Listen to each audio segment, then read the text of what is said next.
คือแบบว่าอากาศตอนเขาอ่าอันไม้กับแม่เพิ่นไปตลาดเช้าเฮาก็เกือบบ่ฮอด1นาทีเกือบมันสิบ่รอด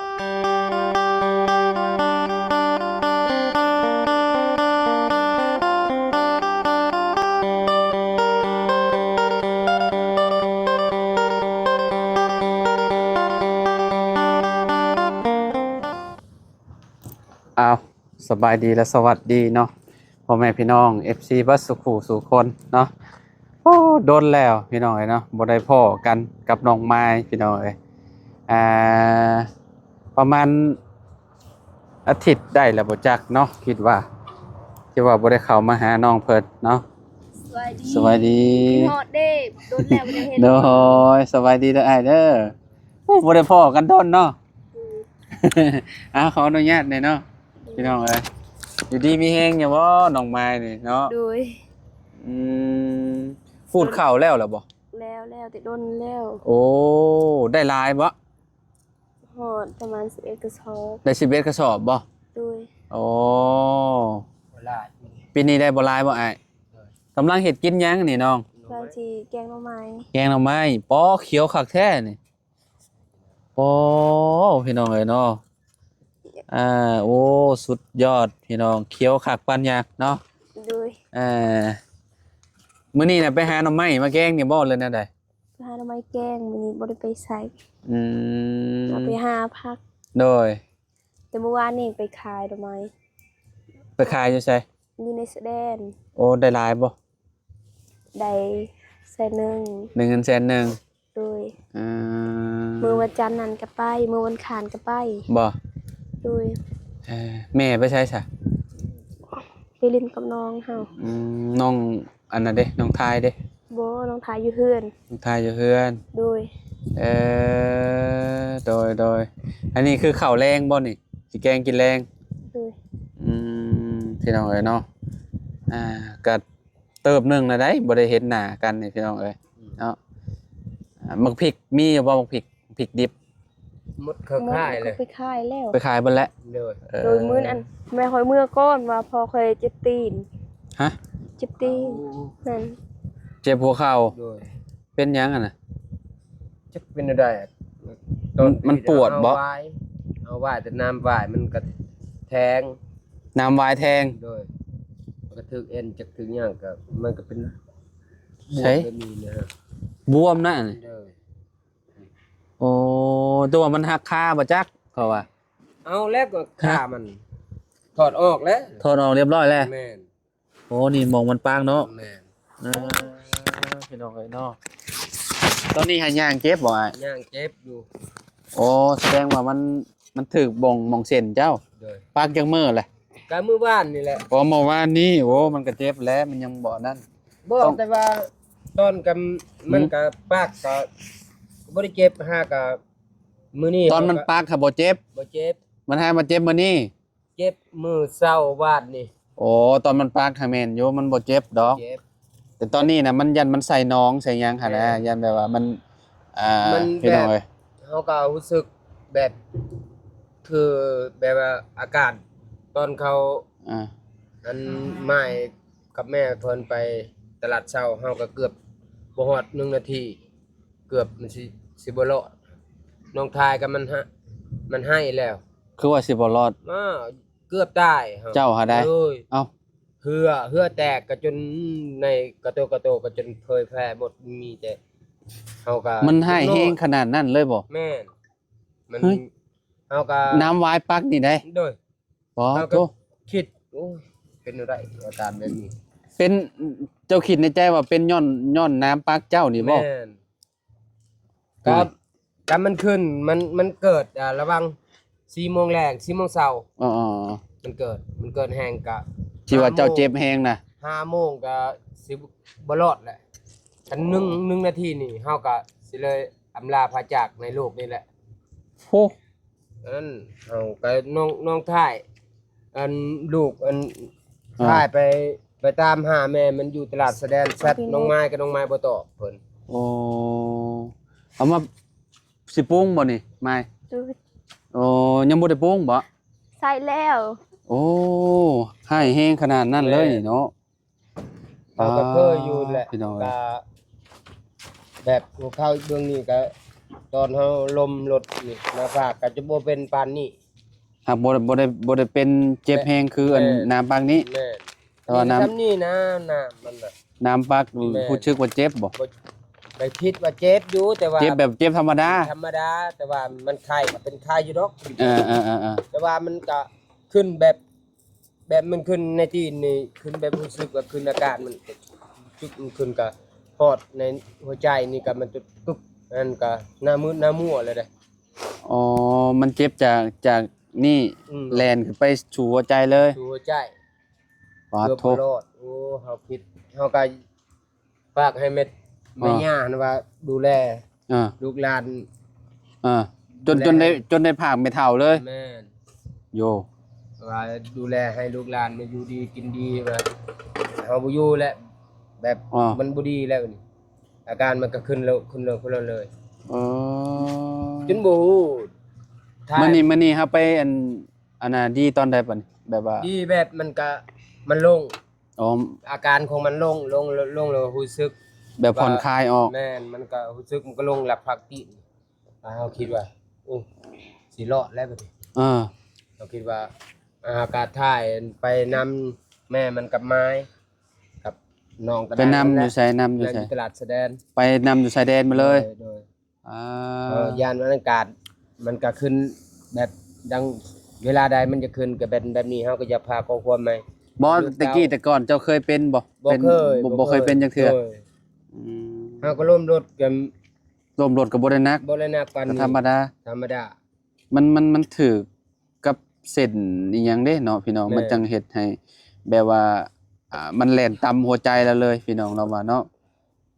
หายใจก็บ่อยากออกในตอนนั้นเนาะ แม่น คือแบบมีแต่สิไปอย่างเดียวเลย จะไปอย่างเดียวเฮาก็บอกแบบบอกทายก็ยังบ่ทันก็มันคึบ มันมีผิดบ่น้ำวายพี่น้องเอ้ยเนาะ แม่นเฮาก็น้ำวาย ปักเมื่อวานนี่เนาะ โดย ปักเมื่อวานมา บ้าน มาเจ็บตอนเช้า เช้า เนาะตอน4โมง โดย ตอน5โมงแล้วเจ้าว่าเจ้าสิบ่รอดแล้ว บ่รอดแล้วก็เลยก็แล้วก็มันก็อาการมันก็ถอยก็ประมาณ5โมง 5โมงไป นี่แหละ เอ่อ ก็รู้สึกว่าหูยเฮาก็ให้แม่ย่าปลุกหมดทั้งลูกน้อยหั่น อืม น้องซักกับชุดแทรกหั่นปลุกหมดปลุกเขาก็อยู่ข้างๆเฮา มันมาอยู่เคียงข้างเลย โดยกระท่ายมีแต่ให้ น้องทายให้เลย โดยให้ก็บีบลูกค้านี่ บีบให้มองนี้ โด เนาะ ย โยพี่น้องเอ้ รู้ ย สึกก็ เนาะ บ่ได้ผิดหวังแล้วรู้สึกว่า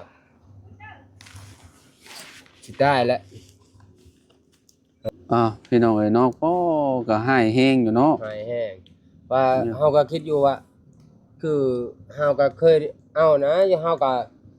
เรื่องว่ายนี่ก็เคยเอาอยู่ดอก แต่มันก็ปักข้างใดก็มันก็เจ็บแล้วเฮาถอดน้ำ มันก็เคยปักอยู่แล้วเนาะมันก็บ่คิดว่ามันสิเป็นแบบนี้ ตอนนั้ เนาะ นตะปูเฮาก็เลย ฮะ เฮาก็เฮ็ดเขื่อนไฟฟ้าอยู่ตัดแสลนนี่เบิ่งจนเฮ็ดแบบนี้ตีนน่ะซ้ำนี่ยังก็บ่เป็น ตะปู ไข้ สอดเลย โดยเฮาแบบเฮาถอด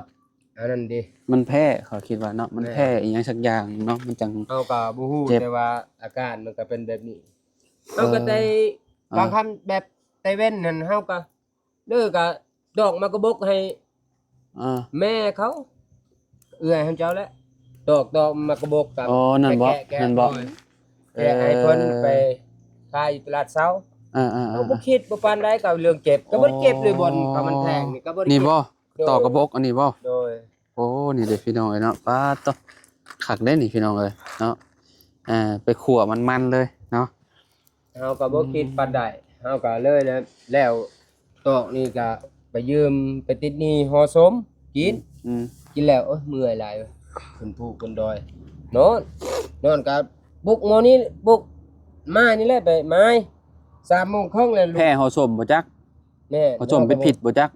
บ่แม่นดอก ฮะ เฮาก็เคยกินอยู่ดอก เอ้า แต่ว่ามันก็เลยแบบตอนมันสิเกิดนะจักชีวิต คาดมันสิเกิด แม่น อืม เฮาก็เคยกินห่อส้มก็บ่แม่นห่อส้มเขาเฮ็ดเองแต่ทำ ชื่อมา ของงานห่อส้มก็ใส่ตรงย่างอันเด้ อืม เฮาก็บ่ได้คิดปานใดดอกเรื่องนั้น ตอนนี้ปกติแล้วบ่ตอนนี้ ตอนนี้ย่าง ขานี่ ก็บ่ได้ปกติมี เครื่องบ่ หั่นหมดอยู่ในหัวเข่านี่จนบีบ มันเป็นแบบไหนมันเครื่องบ่ตอนนี้ มันเครื่อง มันเจ็บ แม่ อืม มองนี่กับมองนี่น่ะมันเจ็บหลายมองบนน้ำปากนี่บ่ได้เจ็บนี่บีบก็บ่ได้เจ็บ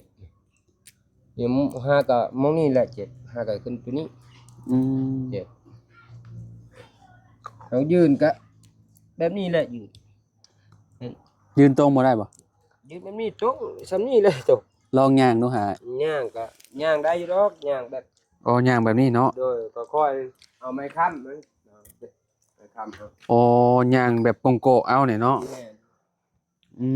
เอา ม เบิ่นบ่เจ็บเรื่องเจ็บนี่เป็นปานนี่เฮาก็เคย โอ้ เจ็บ เป็นผิดแฮงเลยใช่เนาะ แม่น ย่างจนแบบ นี่นะวายตัว อ่า ตัวนี้นะวายบ่แม่นวาย ใช่ วายหยัง เอามาเบิ่งดูโอ้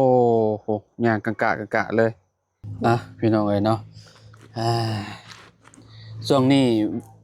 เวียกแล้วเบิดแล้วเนาะ โดยมีแต่ไปหาทางไปหาโนมา หาหน่อไม้ โดยคาเซียกับไฟคันนั้น อืม คล้ายกับเขาไปบ่ได้ซื้ออ้าว หาหน่อไม้มาเนาะ โดย มันก็เริ่มจากเบิดแล้ว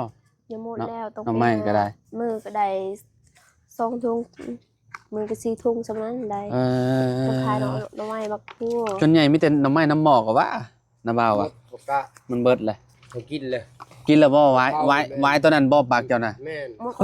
แล้ว โอ้ย ขาย เนาะ บ่หมดนะเก่ามัดเฮาเฮ็ดน่ะจะได้ อืม จะได้เกิบนี่ไปหา อ๋อจากชื่อเกิบ ใส่นี่ อยากได้เกิบใส่ โดย เออเจ็บช้ำเนาะ แม่น โอ้ยพี่น้องเอ้ย มัน เนาะ ขายบ่ได้หมด ขายบ่หมดช้ำเก่ามัดขาดแต่5มัด4มัดเอามือกิน นั่นแหละต้องอันนั้นก่อนอันแบบว่าเฮาบ่ต้องย่างดุ แม่น พักผ่อนก่อนเนาะ เมื่อยนอน อ่าน อนก็เมื่อยอยู่แบบนี้แหละ นั่งเมื่อยนอนพักก็ได้ โดย อ่า โดนแล้วบ่ได้เห็นแล้วว้าวเห็นฮอด นอน นี่ คือกัน แกงหน่อไม้ เก่งหน่อไม้ อ่าโอ้ยเนาะ แผลก่อน อ่า อืม สบายดีเด้อพี่น้อง โดยเบิ่งดูเคี้ยวขับไปยังหน่อไม้ลาวโอ้ยแซ่บๆเลยเนาะฝีมือน้องไม้ บ่ได้ใส่ยา เกือบไปแล้วว่ะพอน้องไม้เกือบไปมื้อนี้แม่นบ่มื้อนี้บ่ มือบ้านนี้ เมื่อวานนี่เนาะ สาวบ้านนี้เป็นยัง ช่างลูกช่างเมียแหละ แม่นจะเป็นแบบว่ายน้ำวายมันปักในหัวเข่า อืม ตอนอาการมันก็เจ็บ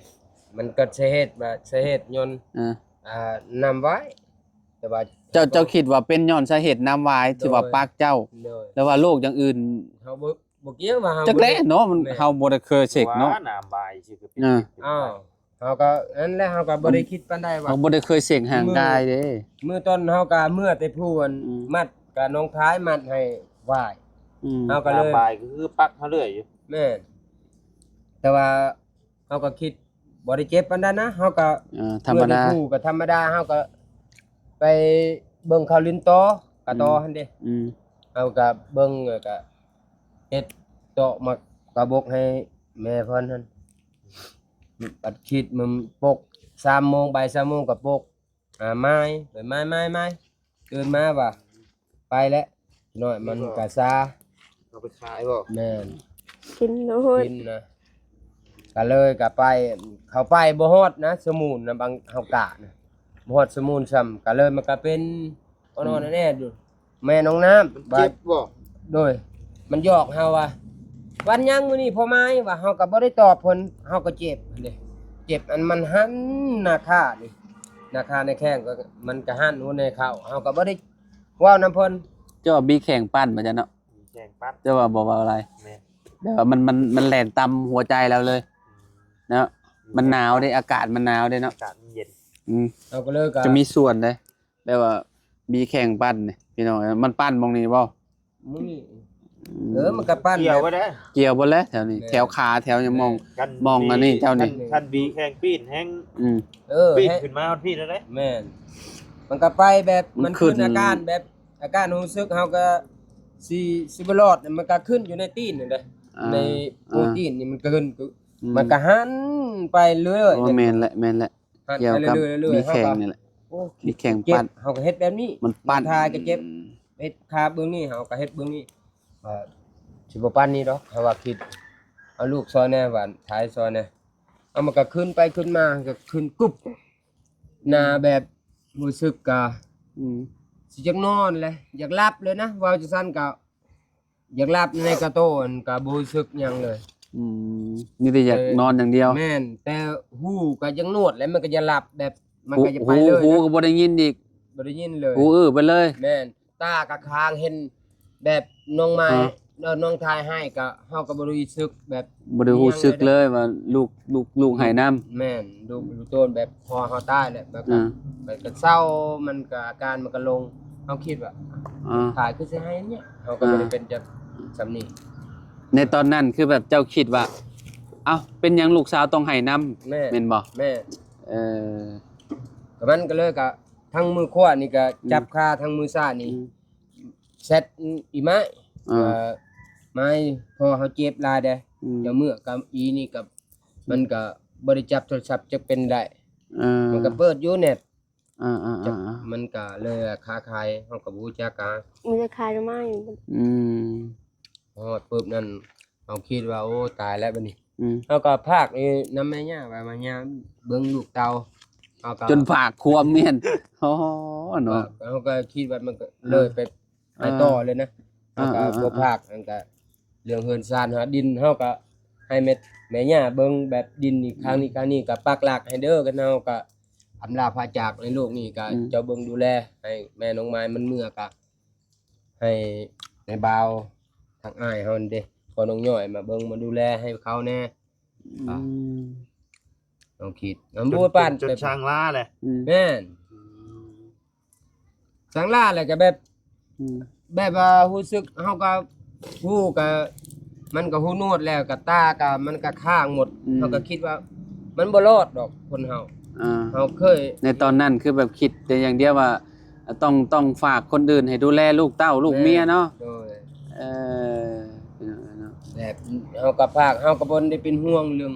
อันผู้ใหญ่แบบทายกับมาเฮาเป็นห่วง อืม คนน้อยอันเด้ เด็กน้อย แม่นเฮาก็บ่ได้รู้สึกเรื่องเอื้อยมากับแบบไม้แบบกันรู้สึกว่าบ่เข้าใจผิดว่าลูกบ่แม่นลูกเฮาแต่ว่าบ่แม่นเฮาก็บ่ได้เป็นห่วงมันก็ใหญ่แล้วมันเฮ็ดออกงานกับมันกิน เขา เขามันใหญ่เติบมันใหญ่แหละ เขาเลี้ยงตัวเองได้เลย แม่น เขาช่วยตัวเดือตัวเองได้ เดือก็ใส่ตัวเองก็มันได้แล้วเฮ็ดงอกงานเขาก็ เหลือแต่ผู้น้อยให้แล้วเนาะ แม่น เฮา ผู้น้อย ยังคิดเป็นห่วง โอ้ ยัง บ้านลูกน้อยแล้ว ยังเฮ็ดยังเองบ่ได้ แต่ว่าน้องไม้นี่เพิ่นถ้าเพิ่นมีครอบครัวไปแล้วเพิ่นก็เพิ่นก็อันนั้นแหละพี่น้องเอ้ยเนาะ มันก็ทุกข์กับเฮาก็บ่ เพิ่น ได้ ก็สบายไป สบาย สมมุติว่าได้ผู้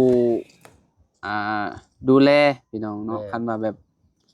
สามีเพิ่นเนาะ แม่น สมมุติว่าเพิ่นไปมีแบบถ้าถือผู้ดีก็ดีไปคือว่าแหละคนเฮาเนาะ แม่น มันก็มีดีมีบ่ดีหั้นแหละพี่น้องเอ้ยเนาะเฮาก็ต้องเบิ่งหั้นแหละเนาะ เฮาก็บ่ได้ แต่ตอนนี้น้องไม้เพิ่นคือสิยังบ่คิดเรื่องนั้นดอกพี่น้องเอ้ยเพราะว่าเพิ่นก็ยังน้อยอยู่น้องไม้เนาะ เลย อืมคิดแล้วบ่เรื่องนั้นน่ะ บ่ เรื่องมีครอบครัวน่ะ ยังไม่ได้คิด ดีแล้วเนาะยังอยู่กับพ่อกับแม่ก่อนเนาะจะว่าบ่ว่าอะไรอ่าเท่าใดปีนี้อายุ ปีนี้ฮอดเดือน12นี่ก็ ไม่ 15ปีเต็มบ่ แม่น เดือน12นี่บ่ เด้อ อืม15ประมาณ20ปลายพุ่นแหละแล้วแต่คนพี่น้องเฮาก็ห้ามใครบ่ได้ดอก เดี๋ยวนี้คนแบบสมัยนี้ก็บ่ฮอดนะ แต่ก็เฮาเห็นอยู่ในบ้านนี่ อืม คนแบบ 10ปลายบ่ 17 15 16ก็ มีครอบครัวแล้ว บ่ฮอด3สาวคือน้องน้ำกับละน้อยมันก็เพิ่นก็ซาปายแล้ว โอ้ในหมู่บ้านนี่มีแต่เนาะซุมหลานี่แหละเนาะ แม่ แต่ว่าแบบมันเพิ่นบ่มีครอบครัวหั่นน่ะ สาม น้องน้ำนี่20เท่าใด22เนาะ เด้อ น้องลาก็20บ่ประมาณนี้แหละรายเรียกันพี่น้องเอ้ยเนาะ นางแฮง ซาซัมนี่น่ะคือแบบเพิ่นมีลูก2-3คนแล้วซัมนี่บางคนน่ะ น้องเขาแบบน้องแบบอยู่บ้านนี่ก็มันปินเอื้อกันเขาสร้างครอบครัวก็ได้ลูก2แหละมันก็สร้างลูก3ตัวโดยโอเคซะพี่น้องเนาะเดี๋ยวให้ทางน้องไม้เพิ่นไปกินข้าวกินน้ำก่อนพี่น้องเอ้ยเนาะกินข้าวแรงเนาะ โดย คือแบบเงียบๆจังได๋บ่เนาะเด็กน้อยก็บ่ค่อยเห็นบาดนี่ เด็กน้อยมุดเข้าไปนำแม่เพิ่น ไปนำแม่เบิดเนาะ เอาหายไวๆอ้ายเนาะพี่น้องเอ้ย บ่ได้ชื่อยากินบ่จ้ะ บ่ซื้อมีแต่ถ้าจะนวดกับใบตัวนั้นหั่นแหละกับเอาหักยากับ นวดเอาเนาะ นวดเอา โอเคเอาจังหน่อยก็หายแหละเนาะมันเจ็บแหละน้ำวายปากซับเนาะเพราะว่ามันมองนี่มองหัวเข่าพอดีเด้พี่น้องมองคอต่อเลยเนาะ ขอต่อ เวลาเฮาย่างก็จะเครื่องๆเพราะว่ามันอยากบวมๆเด้เนาะไข้อยู่ได้พี่น้องเอ้ยเนาะผิดเนาะมันธรรมดาพี่น้องเอ้ยเนาะไปโอเคจ้ะไปเลยอ้ายอยู่ดีมีแฮงสบายดีน้องไม้ สวัสดี ไปดีเบาไล่เนาะไปพี่น้องเอ้ยเนาะพบพ่อกันใหม่เนาะ